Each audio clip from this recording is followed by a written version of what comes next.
Tape Deck Media.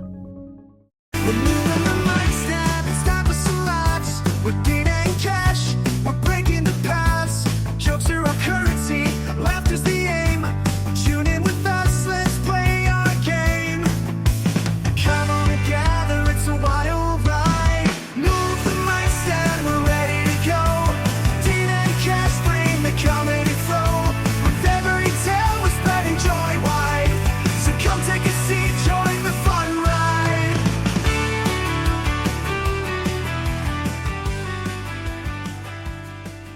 Hey everybody, it's Cash Money Carl. Welcome to Move the Mic Stand. I'm with my co-host.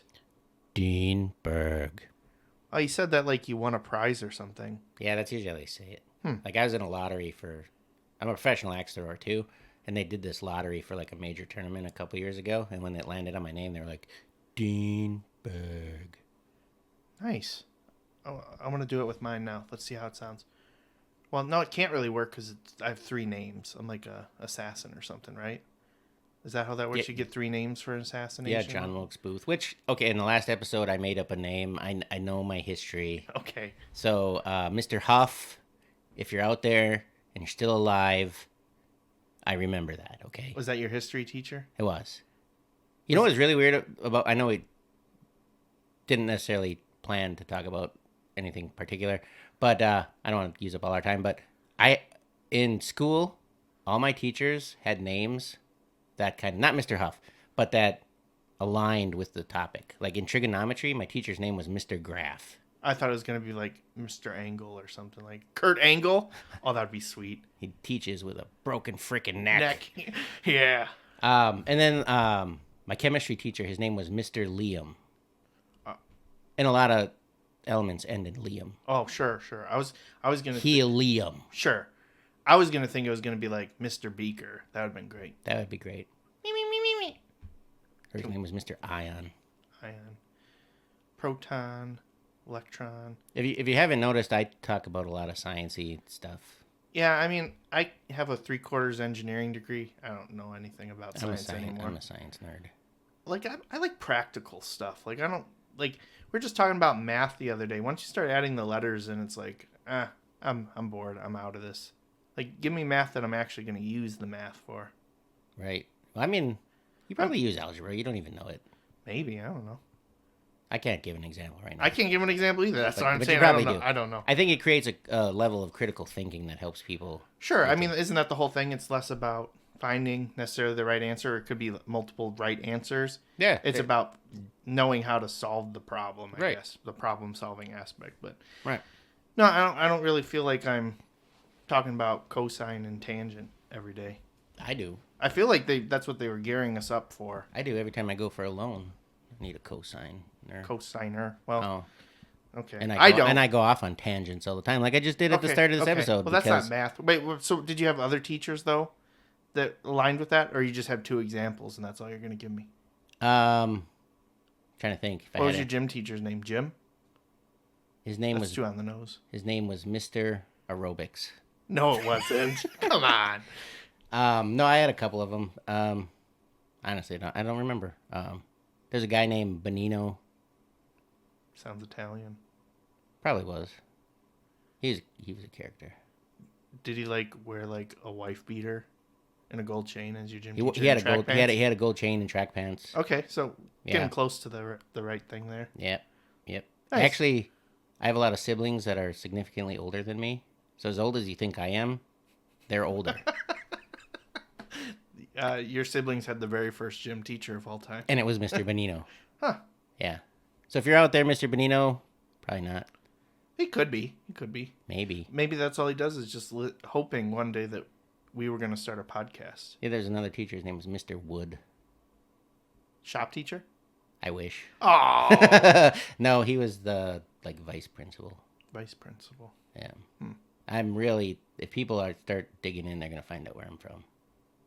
Yeah, well, that's your guys' fun puzzle for this week is figuring out where Dean is from. I guess. But if you already know, don't spoil it don't for everybody spoil else. it. Yeah, don't be those fake commenters on Facebook where they just post Yeah, let people have fun. Yeah. Let people have fun. Yeah, let people have fun. Speaking of fun, let's talk about our comedy tip of the week. All right. You want me to do it? Yeah. All right. All right. Probably the second thing I was ever told after move the mic stand was don't run the light. You know, because when you start off, you're usually at open mics. Back in 2008 when I started, there wasn't any around here anywhere, so you jumped on shows. But now there's open mics everywhere. Well, we should probably, one, explain what an open mic is. And two, we should probably explain what the light means, too. Okay. Because how else do you know what not to run, what that really means if you're not familiar, I guess, Yeah. right? Because not everybody that's listening. I mean, again, probably most people that are listening to this probably have some comedy Maybe not. influence or They might whatever. not. But maybe not. Maybe we just happen to pick up a group of people that are just interested in the weird things that we have to say. Like Mr. Liam or Mr. Graff or Mr. Benino. Yeah. They weren't funny. And Mr. Wood. Don't forget Mr. Wood. Mr. Wood, his name was just kind of funny. Yeah. He was like, All right, so Anyway. I'll explain what an open mic is. Then I guess you can say what the light is. Yep. Open mic is basically, I want to say it's like a practice show. Really, You're going there mostly to run through jokes that you're not sure if they're going to work, or just new stuff, or it could be like jokes that you have worked on and you thought of a new tag to add to it, so more emphasis on the joke or more material to that, components or whatever, and you're trying to reword it or figure out, can I say this in a different way that makes it funnier or shorten stuff up or whatever. But either way, it's pretty much practice. You're still doing a show, so you're like in front of people, hopefully, and just going over that material and doing like that practice run. well, and when people are new, that's how you get started. Yeah, because it's unlikely you're getting a paid show right. saying, "Hey, I want to do comedy." Unless you're like a movie star or you're already a celebrity doing something else, and then it could be possible that you could get one too, like if you have like a theater background or something too. But yeah, maybe. But they for the call most them, part, it's going to be open mics. yeah, and they call them open because they let like general public anybody can. Anyone can sign up to do it, and there's all different formats on how you can get onto an open mic, right? Yeah. Like you might hear terminology for like a bucket spot, which means they put your name in a bucket, and if you get pulled, then you get to perform. Or some places will have a list, and it's first come, first serve. Or some places, and this is personally, I prefer this way, is advanced sign up, so I know for sure when I'm on a show or on an open mic. Yep, I like those too. Yeah, for sure. And But, all right, so then what? Explain what Running the light is. Yeah. So at a lot of shows, most shows, especially open mics, you have an allotted amount of time. So we'll say 5 minutes, right? And then somewhere in there, they shine a light at you from somewhere in the room. Usually, like with a minute. Usually it's about a minute. Sometimes some will just be 1 minute. Some left. they not right a minute 1 minute started. left. Yeah, right. yeah, Yeah, not from the good to start. clarify. And then they might even have one at 30 seconds. And then if you go longer than your allotted time, that's running the light. And sometimes they'll do stuff. They'll do stuff. Yeah, they'll keep the light on. They'll start flashing it aggressively. They'll cut the mic and play embarrassing music or, clap you off. And that I think kind of confuses people though, because then I think they think like, oh, they love me, but it's like, no, it's like, get off the stage, donkey. Right. You didn't get claps to your entire set. You're probably not getting it in the middle of you saying something, Right. like in the middle of your phrase or whatever. So yeah. Yep. But also like people that are doing open mics, it might be their very first time, and they might not understand that that's even a thing that they have to worry about. Like Right. usually if someone does like a first time, they'll be short, but sometimes people just like to talk and hear their voice. So they'll try to go as long as they can, and they basically need someone to say, "Hey, you're done." And the light's not good enough for them because they just don't know that that's something that they're And it is a good idea to know where the light is. Yeah. If it's locked in somewhere in the room and it's always there, or if it's a person doing it, or whatever the method is they use, make sure you know where it's coming from. And if you're doing a mic and you don't know, like, how they're going to let you know when you are at your allotted time, don't be afraid to ask. Yeah. Ask the host, ask, the manager if they're there, whoever. Yeah, 'cause whoever's running. The thing is, if you're running the light, like, it's not that you're not good with the time management part is the big thing. It's you're kind of being disrespectful to your other comics as well as the audience too. Like, let's face it, if it's probably your first time, you're probably not doing great. You might have a couple good ones in there or whatever, but you just got to respect people's time. That's kind of the main thing, is like you're learning how to like manage the time and know like, hey, this joke's going to be a minute on the dot or whatever. So you know that, but the part of the mic is that you're practicing. So there's a little flexibility, but again, like I think I'm more impressed if I see a new person and they just like hit the time perfect. Like I'm like, wow, they did their research, they're respectful, and they're like, I might not have great jokes, but hey, at least I'm doing like the professionalism of being on stage or whatever.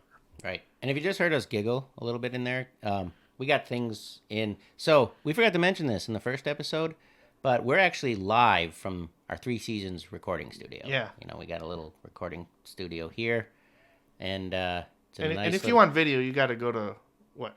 Are we gonna say like the cheesy hack version? You got to go to our OnlyFans. No, we're not doing that. We have a fan in here. It's Yeah. the only fan. It is the only fan. That is true. Yeah. Good point. But anyways, the fan was blowing some stuff around, and it just made us laugh. Yeah, because I guess it's a good segue then, because I recently got these treats, the new Kit Kats. The ones you were talking about the other day, Yeah. whatever, Ghost Taint. No, they're Ghost Toast. Come on, Dean. Okay, close enough. I mean, it's just spooky for Halloween, right? Because we're in October right now. But yeah, Ghost Toast. So it was like a cinnamon toast, Yeah, and then it was orange, which was that was weird. I thought it was gonna be like a white. We tried them. yeah. Like why be orange? Like for pumpkin, it's ghost, so be white. Like you could do white chocolate. Yeah, I don't know. they're good though. Yeah, I liked them. yeah. I'll have another one, I'm sure. They actually had a buttery flavor to them. I thought they were gonna taste just like the churro ones, but they didn't. No, they were pretty buttery. I that's like the best food though. Personally, to me, is like, Butter. I like butter and everything, right? But no, like people like to say it's a struggle meal, but like you just make some toast, put some butter on it, and then sugar cinnamon. That's what I always got. Oh, like that too. Yeah, but I like toast with just butter. Well, yeah. Whenever I was sick, that was always the cure. 7-Up and buttered toast. And some crackers and chicken noodle soup, or just the toast was the thing to go for you to start. It was the toast. Toast. Which kind of gets me to the idea of like, I'm disappointed with breakfast spots. Like they should be able to step up their game, or I'm gonna just start bringing a little bottle of cinnamon sugar with me. Like, you get buttered toast with your meal, like on the side, right? Well, Usually, you could ask for some. I never even. It's like I would never even think to ask that because it's not listed on the menu or anything. But like, But they obviously probably have cinnamon and sugar. they probably do. Yeah, I mean, yeah, of course they do. But it's like, why wouldn't you market that? Like, you see online, like people are talking about like cinnamon sugar toast is like the best thing that they had from their childhood. Why wouldn't you tap into that nostalgia? Sometimes we didn't have cinnamon. Okay. It was just butter with sugar. And sugar, brown sugar or regular sugar? Regular. We make sugar sandwiches. Yeah. Yeah. That's crazy because like my grandpa always was brought up the story of my dad and my aunts having sugar sandwiches Oh, really? as kids growing up too. So it's like We would always, like, whether it was me or I have a lot of nephews that are close to the same age as me, I mean, because, like, I said my brothers and sisters and stuff are older. And so a lot of my nephews and nieces are about the same age. So we would always have a lot of snacks and similar snacks at the same time, I mean. And you'd always hear, like, my mom, like, were you guys making sugar sandwiches? no. Why is there sugar all over the counter? I think she's just mad that you didn't make her one. She had hypoglycemia. Oh, yeah. And I don't think that sandwich works the same with like stevia or whatever. She'd get really mad though because in like the 80s, 90s, Slim Fast was huge, and I would use it to make like chocolate shakes. Like I'd mix it with ice cream. So you took out the slim part of it. Yeah, you just had it fast. Yeah. I was like, "That's really good." I just said that like my mom. Huh, nice. No, they'd be really good, and she'd get so mad. Was it pretty good? Yeah. Like for being like what it was, right? What it was? Well, because when you drank it by itself, it was horrible. Yeah, like what was everything that like that in the 80s was horrible. Gatorade, it's all good now. Well, no. I don't think everything, like, I think there's some things, like, food-wise that were better then, and then they change stuff now, and it's not as good. Well, for some things, yeah. Like, for me, like, the best Cheetos was, like, those X's and O's Cheetos that came out in, like, the 2000s. Yeah. And they're only around for a year, I think. I think that's all the time that they had. But I remember them vividly. I didn't care so much about playing tic-tac-toe with them. Who cared about that part? Like, they had the right, like, crunchiness of, like, the crunchy Cheeto, and then still a little puffy, like a puffy Cheeto. Yep. The closest thing that you can get now is those paws that Yeah. come in the big barrel. But, like, Which also come in cinnamon and sugar. man, we're tying everything together somehow. But Yeah. Can't do that on stage. I don't. These connections. I'm too slow on stage to make these connections like this quick. I think. I mean, I guess I do it okay sometimes. Okay, Maybe. just brag. I mean, to I feel everybody. good about it Sure. for myself in my reality. Okay, but like still, like the Cheetos paws are close, but like I don't know. I think they changed the cheese formula, which is likely. I mean, that was 20 plus years ago. I know how they make that. Like, The cheese powder. yeah. Well, I assume you would know that, Mr. Cheese Man. But Yeah. like, I'm just saying, like the recipe has to be different 20 years later. I remember at one point at Pick and Save Kroger grocery store, they did a throwback of Cheetos, and it was like the Throw it back. Like the kids nowadays say. kids say that, throw it back. Yeah. I don't have kids. Well, not my kids. Well, your kids are Well, I have older babies. one- I have older well, ones, sure, too, but your baby kids are saying that. No. Like, you can't say dad. No, but like they're the- saying like no. No, like the Gen Z kids or whatever. They're like not. I Well, try you're a not- millennial. Yeah, I try but- not to listen to Gen Z kids. Yeah, but no, it's got. I don't even really know. It's like a sexual thing. Oh, okay, that's fine. But anyway, anyhow. Yeah, so they did like throwback Mountain Dew. How about that? Yeah, okay. But that gotcha. formula was closer. Like the flavor profile somehow just hit better. And then I'll probably find out that it was really the exact same formula. They just changed the packaging only. But no, I swear it had to be like a different cheese formula on there. No, I think so. They're different. Okay. Yeah. But now they're gone, so they're ghost. Yeah. Ghost. Ghost Kit Kat. Yeah. Mm. Actually, coming home from a show just the other day, I almost made myself and 2 other comics ghosts, like for real. How'd you do that? It was dark, like it's late.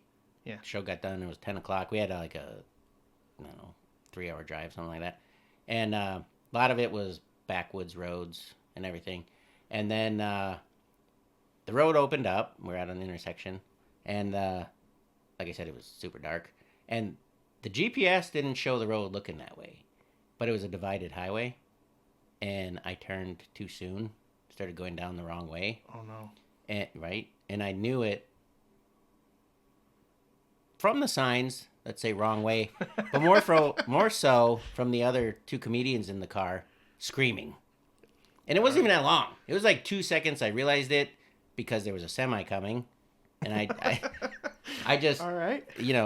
Mr. On my toes all the time. I just pulled over to the side, semi passed, and I did a U-turn. Everything was fine. We were fine. I felt Well, really bad. I would hope you're fine because you're Right. here with me now, unless you're Ghost Dean. Maybe. I could be.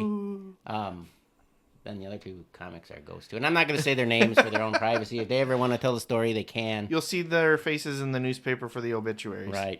I think, and actually, they're like, oh, I bet you that semi driver was shitting his pants. But I was thinking, no, I drive a black Ford Explorer. They probably thought I was a cop. Oh, So a it good was point. okay. But I good I save. Good save. Yeah, I felt so They bad. honestly about it. probably thought you were a drunk driver.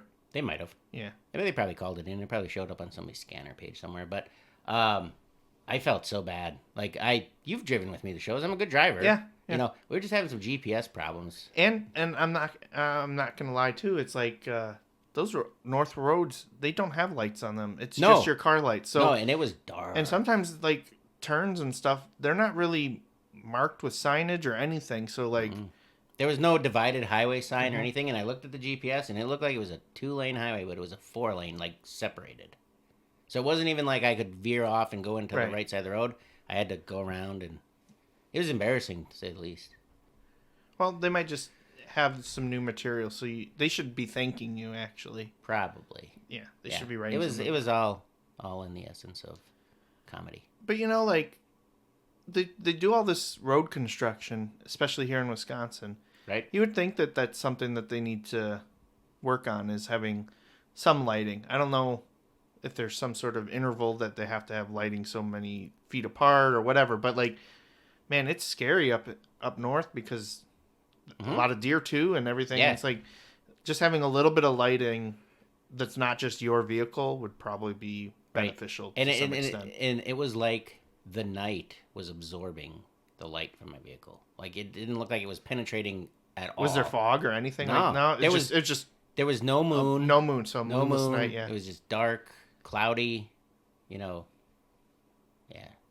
I felt I couldn't sleep. Like, I kept waking up in the middle of the night. Well, I'm glad you couldn't sleep while you were driving. No, I mean, when you got home. When I got Sure. home. Yeah. Because I would, like, spring awake, not because I was like, oh my God, we almost died. I'm like, those guys are never going to let me drive again. Hey, well, maybe you did that on purpose, right? Because you don't want to have to drive necessarily. I kind of like it. Yeah, I do too. It's kind of you feel like you're more in control because you can decide, okay, we're leaving now or whatever too. Right. Yeah. Right. Yeah. So- All right. All Well, right. That was a good story. I'm glad you're alive. Yeah, nobody more than me. Fair enough. All right. Well, that was our second episode here on Move the Mic Stand. We're still open for sponsorships. Otherwise, we're going to have to probably be stuck with like Kit Kat Ghost Taint or whatever. And I don't know if that's really a great sponsor. So, Right. And I don't even know that Kit Kat would want to sponsor us. It'd probably just be Ghost Taint. yeah, we do probably have the right body type to be sponsored by Kit Kat. But, I thought you were going to say by Taints. well, we got those too. So, all right. Yeah, Well, and whoever welded that, they can put a bead like you can't believe. At least on me. I don't know if you know much about welding. yeah, I know enough about welding, but I don't know if we need to go in depth about how my taint looks. How it's beaded. Yeah, I don't know that either. But anyways, Yeah, well, that's that's a great that's a ending that's to a our good note. second That's a good episode. note to end on. So, I'm Cashmoney Carl, and I'm Dean Berg. and this is Move the Mic Stand. See you next time. Yep. Later, guys. That's it for today, but hold tight. We'll be back soon with more laughs inside. Move the mic stand, we're ready to go. Dean and Cash bring the comedy flow. With every tale, we're spreading joy wide. So come take a seat, join the fun ride. This has been a Tape Deck Media production. Thank you for listening.